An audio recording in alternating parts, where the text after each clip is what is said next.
Hey, good morning everybody. It's Ned over at My Philippine Dreams. Today is July 4th, 2019, the first day of the rest of our lives. Last week I published a video on a 79-year-old German national who was allegedly murdered by his 46-year-old Filipino live-in partner. One of the things I try to do in My Philippine Dreams is talk about the good, of which there's a lot, the bad and the occasional ugly of life as an expatriate here in the Philippines. And this was definitely an example of the latter. It was a tragic situation with tragic consequences for all involved. So this video is basically a follow-up to that, and it's to address a situation. One of my subscribers left a comment saying, why are you doing this TMZ coverage of stuff like this? It doesn't matter where things like this happened. That it happened in the Philippines is superfluous, and there's no lesson and there's no insight to be gained from this. So this is a video response to that comment. Thank you, random anonymous subscriber. You actually inspired me to do an article, and I'll leave a link for the article that I did on this down in the video description box. Okay, one of the things I try to do when I'm covering crime stuff that happens to expatriates in the Philippines is I try not to make judgment. I try not to make assumptions. I try not to do anything that the investigating powers are actually supposed to be doing themselves. All I'm doing is reporting out the facts as I'm getting them from a bunch of social media outlets and news outlets in the Philippines. So what I basically do is I take that information, I put it out there, and I let the viewer come to their own conclusions, make their own judgments, look for motivations and all that stuff themselves. But since this subscriber came by and left this comment saying, oh, this is just TMZ coverage and there's no insight and lesson to be gained, I'm doing this video. Because one of the things we have to keep in mind that the Philippines is different than the rest of the world. Every nation has its own unique identity, its own collective unconscious, and the Philippines is not an exemption to that.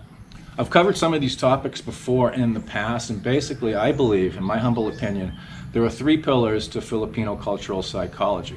The first one is AMOR PROPIO, which is love of self, face. The second one is HIYA, which is shame. And the third one is UTANG na LOOB, which is a debt of obligation or a debt of gratitude, depending on how you translate it. Now there is a fourth one, pakikisama, which is smooth personal interrelations, but we'll cover that some other time. So when it comes to looking for lessons and insight into Filipino cultural psychology, we can look to those three things. And in this case, there's also some additional things that we can look at. The first big issue when it comes to relationships in the Philippines is the financial disparity between both partners. Usually one partner, usually the Westerner, has more money, a lot more money than the partner. And when you have financial inequality in a relationship, anywhere in the world it can cause problems. But when you're dealing with a nation like the Philippines or any other third world nation, that disparity is even greater, which can cause even further problems. Also keep in mind that a lot of times Filipinos will get in relationships sometimes with foreigners. It happens just in order to take care of their family. They feel an obligation to take care of their family, so sometimes they'll get with a foreigner in order to provide for their families. With the foreigner, sometimes giving an allowance to the Filipina, who in turn gives it to her family. So that's the first big one, financial inequality. And when you're looking at motivations and for reasons why something bad can happen here, you always got to look at that. You always got to try to follow the money. Next up is AMOR PROPIO. It's ego, it's self, it's love of self, it's self-regard. It's important to have a strong ego, but when it gets exaggerated, when people have too strong of an ego, that can cause problems. When people are thinking too highly of themselves, and when they think they're worth too much, or when they think that because their partner's leaving, that the person doesn't consider them important enough or special enough or unique enough to continue the relation, that can also cause a lot of problems. HIYA is shame, H-I-Y-A. I've discussed this ad nauseum before. And when someone's AMOR PROPIO, when someone's face, when someone's self-regard gets violated, they experience shame. Sometimes that violation comes from external factors, from other people, and sometimes it can come from within. Now, HIYA is not a bad thing. Guilt's not a horrible thing because it helps keep us moral, it helps keep us ethical. But a lot of times people want to try to avoid shame, they want to try to avoid embarrassment, so they won't take responsibility for what they do, and they won't take any type of accountability for what they do. And a lot of times they'll just see things as everybody else's fault. I think I've been guilty of that more than a few times myself. Some people have noticed that some people in the world tend to lie a lot, and one of the reasons, at least locally, that I see for that is, again, they don't want to take on responsibility of having done a wrongdoing, so they'll actually lie about it, and they'll lie right to your face, and even when presented with facts and all the evidence to the contrary, they'll still think that they're right and you're wrong and you don't know what you're talking about. I mean, it's something that actually has to be seen to believe. It's a trip. Shh. Guys, I'm trying to do a video here. All right, next up is UTANG na LOOB. It's that debt of obligation. And again, I talked earlier about Filipinos feeling like they have to take care of their families, and a lot of time that's where that comes from. The UTANG na LOOB, the parents have brought them up, they've paid for their schooling, they've raised them, they've fed them, they've sheltered them, all that stuff, so they feel like they have to give back. Actually, and a lot of times there's pressure coming from the families in case the girl or the guy, depends on who this foreigner seeing, pressure to provide that sustenance, to provide that money, to provide that support. So they're getting a lot of pressure on them. Also, sometimes the Filipino partner or the Filipino partner might feel that, hey, listen, I've been with you, I've taken care of you, I've cooked for you, I've done all the responsibilities of a partner, so you owe me. And how dare you break up with me? How dare you take the motorcycle? And how dare you leave? So that's something else that can cause a problem. Next up is salvage. Salvage, actually, I think it came to fruition. The term started being used during the Marcos regime, during martial law, when the police used to have to go down to the rivers and bays and fish bodies out of the water.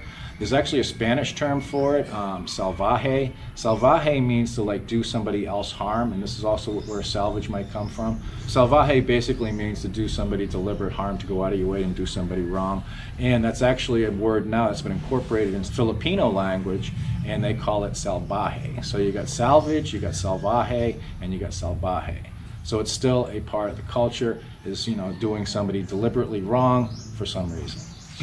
And finally, we got the Latin temperament. Okay, this is a stereotype, and people don't like, you know, being portrayed with sweeping statements and wide brushes. But the Philippines was occupied by Spain for 350 years. Joe Coy actually did a bit on this in his latest Netflix comedy special, and it's actually pretty funny. So there is some of that now, just acting out. If you get triggered and the person doesn't think about consequences, they don't think about what could possibly happen, and they just act out in a very violent way, which can cause lots of problems. All right, so some of these are stereotypes, some of them are not. You can't paint everybody with the same brush, but realizing these terms, realizing these concepts, we can get some insight, we can learn some lessons. And that's part of my journey here, is also trying to understand how things work the way they work, why things sometimes happen and sometimes don't happen. Because for me to live here and to be happy and to be content and to be serene, to have Kalipay, which is happiness, and KALINAW, which is peace, I have to know this stuff, I have to learn this stuff. So, I kind of rambled on a lot. Actually, go down to the video description box. There's a link to the article over on my website. I think the article actually came out pretty good. You can see the subscribers' original content, and you can see this all broken down in a more succinct and clear manner. Until next time, this is Ned, this is Bridget, and we will see you next time on My Philippine Dreams. Bye bye. Bye bye. Bye bye. Bye bye. Bye bye. Bye bye. You're such a good dog. You're a face licker though, that's gross. Hey, if you consider our work to be of any value, consider supporting us on Patreon. If you're a Patreon, you get a free copy of my ebook, and we do monthly Google Hangouts. So consider doing that, if you would please.